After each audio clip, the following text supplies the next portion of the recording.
दोस्तों जय हिंद जय भारत। मैं मदन लाल आज़ाद, संस्थापक संयोजक ठगी पीड़ित जमाकर्ता परिवार और all India bike board taxi union आज दिनांक 14 अप्रैल 2023 को आपके समक्ष प्रस्तुत हूँ राजधानी दिल्ली से कुछ खास खबर आप तक पहुँचाने के लिए और आप सबको अनियमित जमा योजनाएं पाबंदी कानून 2019 की मारक क्षमता से परिचित कराने के लिए वीडियो संदेश दे रहा हूं।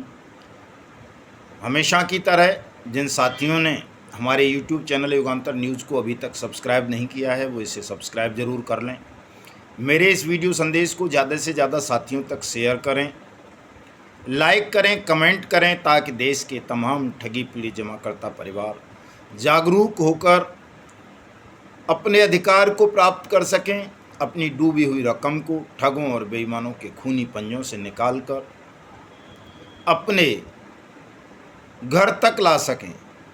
दोस्तों, जैसा कि मैं हमेशा बताता रहता हूं कि अनियमित जमा योजनाएं पाबंदी कानून 2019 the banning of unregulated deposit schemes act 2019 एक ऐसा कानून है जो देश के प्रत्येक ठगी पीड़ित जमाकर्ता परिवार को भुगतान की गारंटी का अधिकार देता है। ये कानून कहता है कि यदि आपके साथ किसी भी कंपनी या क्रेडिट कोऑपरेटिव सोसाइटी ने ठगी की है, आपकी जमा राशि को हड़प लिया है, तो आप सीधे सीधे अपने जिला कलेक्टर के यहाँ जाकर के आवेदन करें। आपका जिला कलेक्टर 180 दिन में आपकी डूबी हुई जमा राशि का 3 गुना पैसा आपको वापस करेगा। ठग कंपनी या क्रेडिट कोऑपरेटिव सोसाइटी की चल अचल संपत्तियों को बेचकर। दोस्तों, जिन साथियों ने अभी तक अनियमित जमा योजनाएं पाबंदी कानून 2019 का प्रयोग किया है, उनके आवेदनों पर अब कार्रवाई आरंभ हो गई है। जैसा कि मैंने कल बताया था कि दिल्ली में कल 100 से अधिक ज़्यादा आवेदनों पर सक्षम अधिकारी ने नोटिस इशू कर दिए हैं और भी राज्यों में ठगी पीड़ितों के भुगतान दावों पर आवश्यक कार्रवाई आरंभ हो गई है। इसी कड़ी में दोस्तों, मध्य प्रदेश के सिंगरौली जिले में तहसील स्तर पर भुगतान के काउंटर खुलने के आदेश हो गए हैं। दूसरी एक बड़ी खबर दोस्तों, यदि शासन का इंटरेस्ट हो तो इस खबर से ये जाहिर होता है, इसको ध्यान से सुनना तमाम लोग। राजस्थान के बाड़मेर ज़िले में पिछले 15 दिनों के अंदर 150 से ज़्यादा FIR लॉन्च हुई हैं संजीवनी घोटाले में, और उन सब में सक्षम अधिकारी की रिपोर्ट पर पुलिस ने बर्ड्स एक्ट की धाराएं लगा दी हैं। ये संजीवनी घोटाला वही है जिसमें राजस्थान के मुख्यमंत्री अशोक गहलोत स्वयं इंटरेस्ट लेते हैं और ये केंद्रीय मंत्री गजेंद्र सिंह शेखावत से जुड़ा हुआ घोटाला है। एक राजनीतिक नूरा कुश्ती जिसको मैं कहता हूँ आमतौर पर, लेकिन देर आयत दुरुस्त आयत संजीवनी घोटाले में 150 मुकदमों में बर्ड्स एक्ट की धाराएं लग जाने का मतलब है कि अब संजीवनी घोटाले के जो भी पीड़ित होंगे उनकी मेहनत की जमा पूंजी निश्चित रूप से उन्हें वापस मिल जाएगी। इसमें अब कोई संदेह नहीं रहा है। थोड़ा समय लग सकता है लेकिन मिलेगी ज़रूर। दोस्तों, इस खबर से दोस्तों हमें ये सीखना है, ये देखना है कि राज्य के CM का इंटरेस्ट था, इसलिए उन्होंने 1-2 नहीं, दर्जनों नहीं, बल्कि 150 मुकदमों में पिछले 15 दिन में सक्षम अधिकारी के मार्फत बर्ड्स एक्ट की धाराएं लगवा दी संजीवनी प्रकरण के आरोपियों पर। लेकिन आदर्श क्रेडिट कोऑपरेटिव सोसाइटी घोटाला, नवजीवन, आपेश्वर, खेतेश्वर, PACL का घोटाला, चूँकि PACL का पंजीकृत कार्यालय भी राजस्थान में था, साईं प्रकाश का पंजीकृत कार्यालय राजस्थान में था, और बहुत सारी कंपनीज़ और क्रेडिट कोऑपरेटिव सोसाइटीज़ के गरिमा का भी राजस्थान में ही था।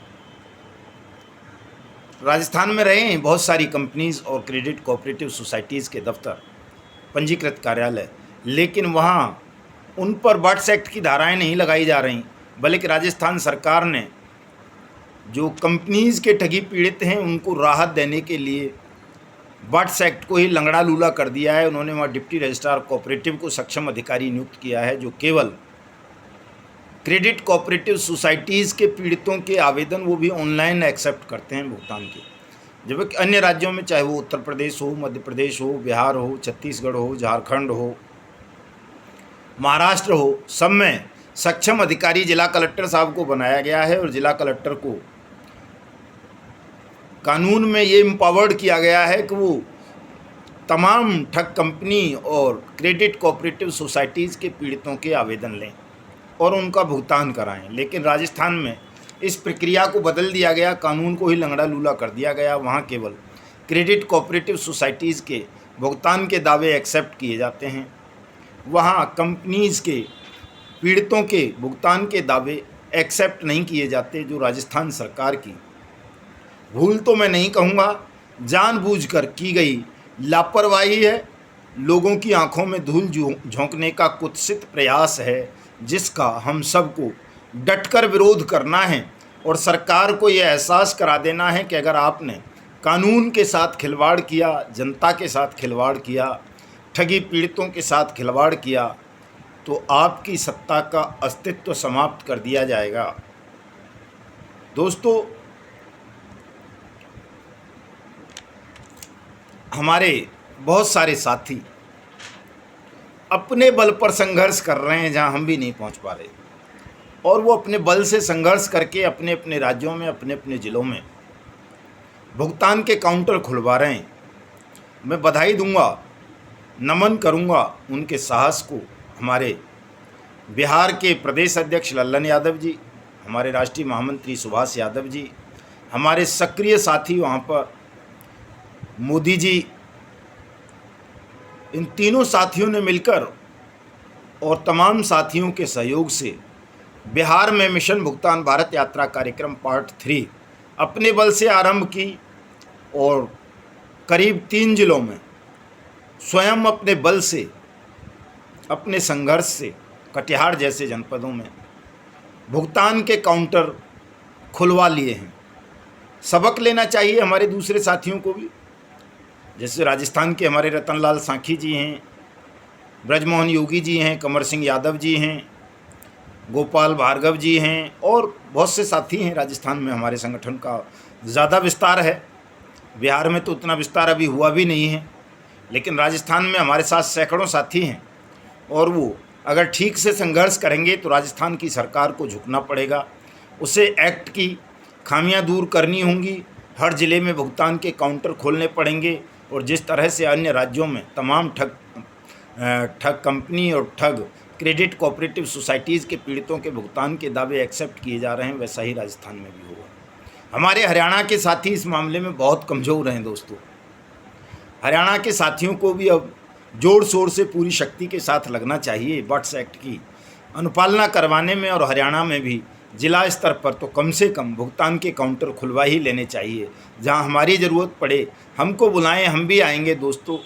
उत्तराखंड में हमारे साथी बहुत कमज़ोर पड़ रहे हैं, जबकि हमारे संयोजक सुखदेव शास्त्री जी वहां लगातार मेहनत कर रहे हैं, प्रयास कर रहे हैं, फिर भी उत्तराखंड में हम भुगतान के काउंटर खुलवाने में अभी तक सफल नहीं हो पाए हैं।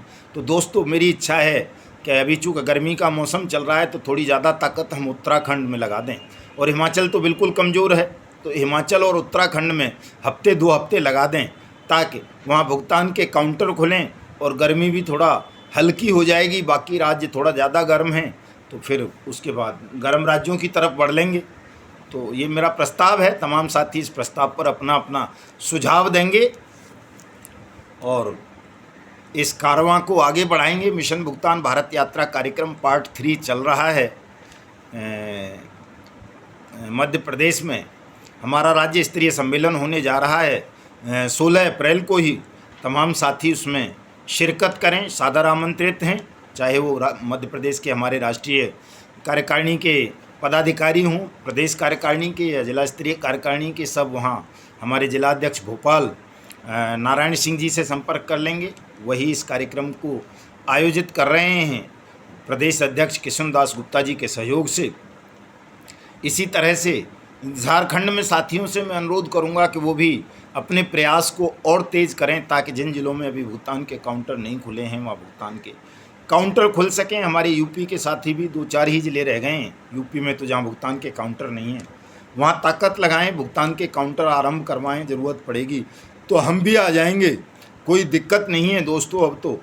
अब तो तमाम संसाधन उपलब्ध हैं, उड़ के आ जाएंगे, कोई दिक्कत नहीं है। आप लोग अपने अपने प्रयासों को थोड़ा तेज़ करें, चूँकि भुगतान वर्ष है, आप सबका भुगतान होना ही है, इसमें कोई संदेह नहीं है। लेकिन जो लोग ढीले पड़े रहेंगे, पूरी तरह से मेहनत नहीं करेंगे, अपनी शक्ति को पहचानेंगे नहीं, वो अपने भुगतान के अधिकार से वंचित रह जाएंगे।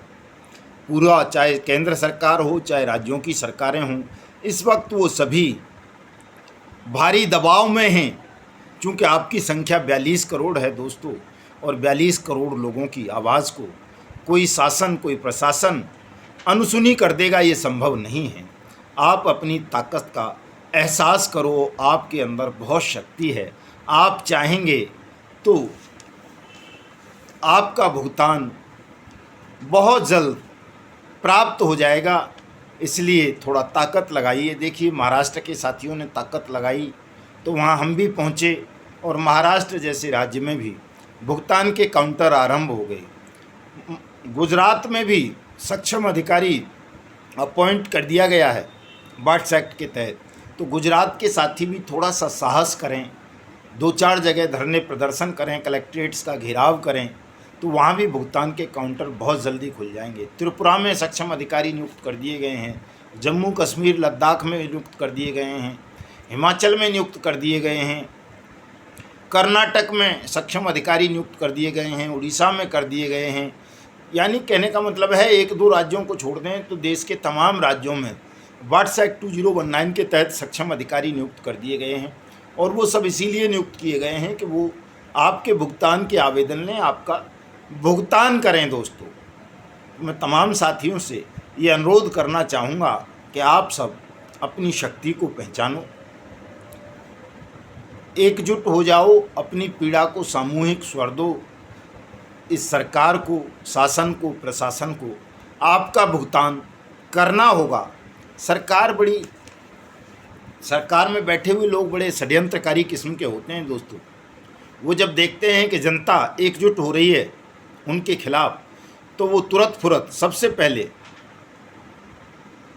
जो कानून कहता है उस काम को करना आरंभ कर देते हैं। आप भी एकजुट हो रहे हैं, ये देख करके सरकार भी एक्टिव मोड में आ गई है, और वो आपके लिए भुगतान के काउंटर खोल रही है, आपके आवेदन ले रही है, आपका भुगतान कर भी रही है कहीं कहीं, और जहाँ नहीं कर पा रही है वहाँ करेगी। चूँकि उसे पता है कि अगर उसने आपकी आवाज़ को अनसुना कर दिया, आपको न्याय नहीं दिया, आपकी मेहनत की डूब चुकी जमा पूंजी को वापस नहीं किया, तो आप सरकार की खिलाफत करेंगे और सरकार को क्या बोलते हैं, नेस्तनाबूद कर देंगे, सरकार का अस्तित्व समाप्त कर देंगे।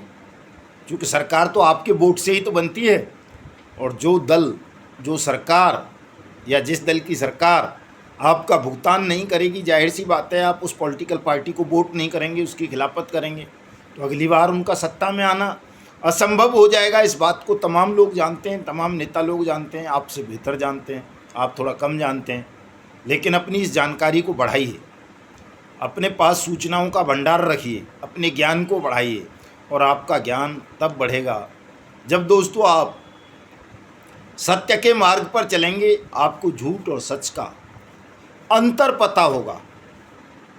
इसलिए मैं आप सबसे ये अनुरोध करता हूं कि आप नियमित रूप से हमारा वीडियो सुना करें, पूरा सुना करें, जल्दबाजी में ना रहा करें, क्योंकि जल्दबाजी में रहोगे तो आपके पल्ले कुछ नहीं पड़ेगा। और ध्यानपूर्वक पूरा वीडियो सुनोगे, इसमें बताई हुई बातों पर अमल करोगे, तो निश्चित रूप से आपका भुगतान हो जाएगा। इसी वीडियो संदेश में मैं अपने तमाम साथियों से अनुरोध करना चाहूँगा, चाहे वो हमारी केंद्रीय कार्यकारिणी के पदाधिकारी हों, राज्य कार्यकारिणी के पदाधिकारी हों, या जिला स्तरीय कार्यकारिणी के पदाधिकारी हों, कि दोस्तों हमें 2 अक्टूबर 2023 से पहले 2500 अध्यक्ष अपॉइंट करने हैं, नियुक्त करने हैं। यानी 2500, 2500 कार्यकारिणी बनानी है। वो जिला स्तर की भी हो सकती हैं, तहसील स्तर की भी हो सकती हैं, ब्लॉक स्तर की भी हो सकती हैं, राज्य स्तर की भी हो सकती हैं, केंद्रीय स्तर की भी हो सकती हैं। अभी हमारे पास केंद्रीय कार्यकारिणी है मेन वाली, उसके अलावा हमने महिला केंद्रीय कार्यकारिणी का गठन करना आरंभ कर दिया है। उसमें 2 नियुक्तियां की हैं, बहन सुनीता कुशवाहा जी और रीना राय जी को उनकी इंचार्ज और कन्वीनर बनाया है महिला कार्यकारिणी का।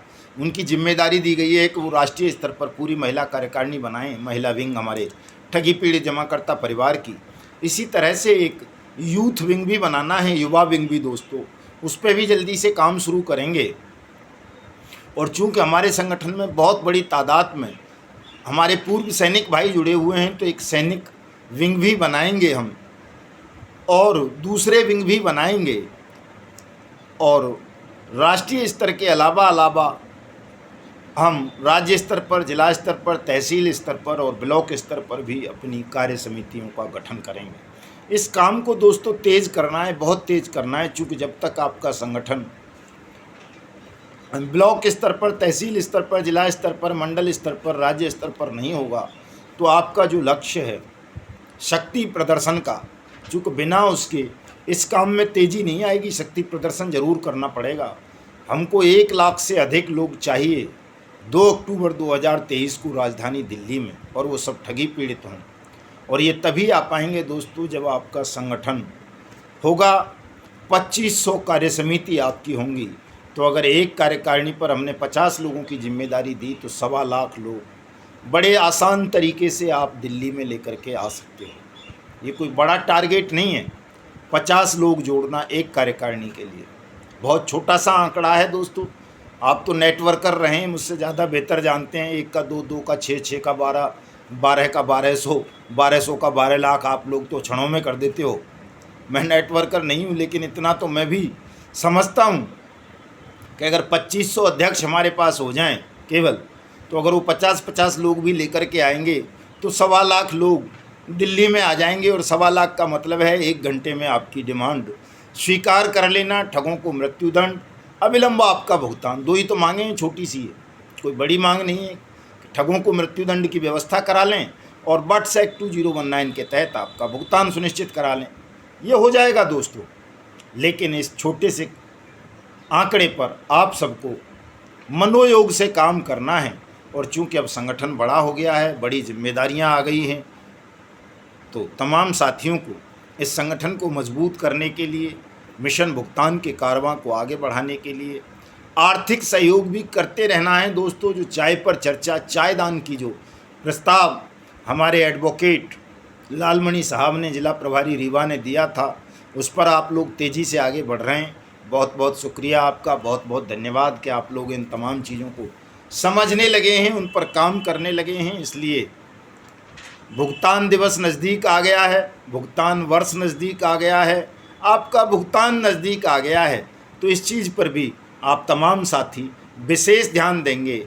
अपनी मेहनत की कमाई में से थोड़ा थोड़ा योगदान, चाहे वो 1 रुपये का हो या अधिकतम 2100, से ज़्यादा हम लेते नहीं हैं। हमने एक लिमिट बना रखी है कि न्यूनतम 1 रुपया और अधिकतम 2100 रुपये ही हम आपसे लेंगे, उससे ज़्यादा नहीं लेंगे। तो तमाम साथी अपना आर्थिक सहयोग मुझे ज़रूर करें, ताकि इस मिशन को आगे बढ़ाया जा सके, आप सबका भुगतान सुनिश्चित कराया जा सके। दोस्तों नंबर नोट कर लें। आर्थिक सहयोग के लिए अपना आर्थिक सहयोग आप सीधे भेज सकते हैं 9560479048।